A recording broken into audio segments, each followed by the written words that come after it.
September 5th, 2023. Daily Bread. Passage. Joshua chapter 5, verse 1 to verse 15. Key verse 14. Title: What does the Lord say to his servant? Now, when all the Amorite kings west of the Jordan and all the Canaanite kings along the coast heard how the Lord had dried up the Jordan before the Israelites until they had crossed over, their hearts melted in fear, and they no longer had the courage to face the Israelites. At that time the Lord said to Joshua, "Make flint knives and circumcise the Israelites again." So Joshua made flint knives and circumcised the Israelites at Gibeath-Araloth. Now this is why he did so. All those who came out of Egypt, all the men of military age, died in the wilderness on the way after leaving Egypt. All the people that came out had been circumcised, but all the people born in the wilderness during the journey from Egypt had not. The Israelites had moved about in the wilderness 40 years until all the men who were of military age when they left Egypt had died, since they had not obeyed the Lord. For the Lord had sworn to them that they would not see the land he had solemnly promised their ancestors to give us, a land flowing with milk and honey. So he raised up their sons in their place, and these were the ones Joshua circumcised. They were still uncircumcised because they had not been circumcised on the way.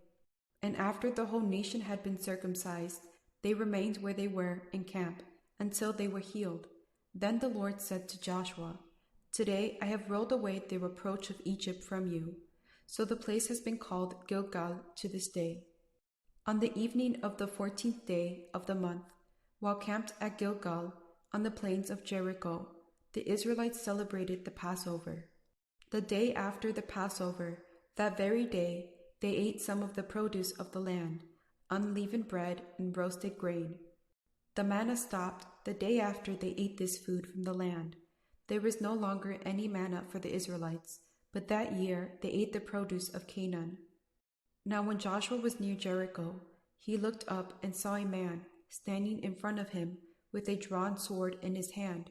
Joshua went up to him and asked, "Are you for us or for our enemies?" "Neither," he replied, "but as commander of the army of the Lord I have now come." Then Joshua fell face down to the ground in reverence and asked him, "What message does my Lord have for his servant?" The commander of the Lord's army replied, "Take off your sandals, for the place where you are standing is holy." And Joshua did so. Daily Bread Message. Being right with God is our first priority in any circumstance. When the kings of the Amorites and Canaanites heard how the Lord dried up the waters of the Jordan so that the people of Israel could cross over, their hearts melted with fear. Normally, this would be the best time for the Israelites to take action and attack their enemies. Our first instinct is to seize opportunities and go forward on our own strength. However, that was how the previous generation of Israelites had failed. Because of their disobedience, they were turned away from the promised land and forced to wander in the desert until they died. This time, the Israelites sought to obey God, and they dedicated themselves to Him by circumcising all the males. As a result, God declared the reproach had been rolled away. They celebrated their first Passover in the land and enjoyed the produce of the land. Is God on our side, or are we on His? When Joshua met the commander of the Lord's army, he quickly learned that the battle for Jericho was the Lord's, not Israel's. This is important for us to think about. Do we prayerfully seek to align our will with God's, or do we try to turn it around and bend God to our will?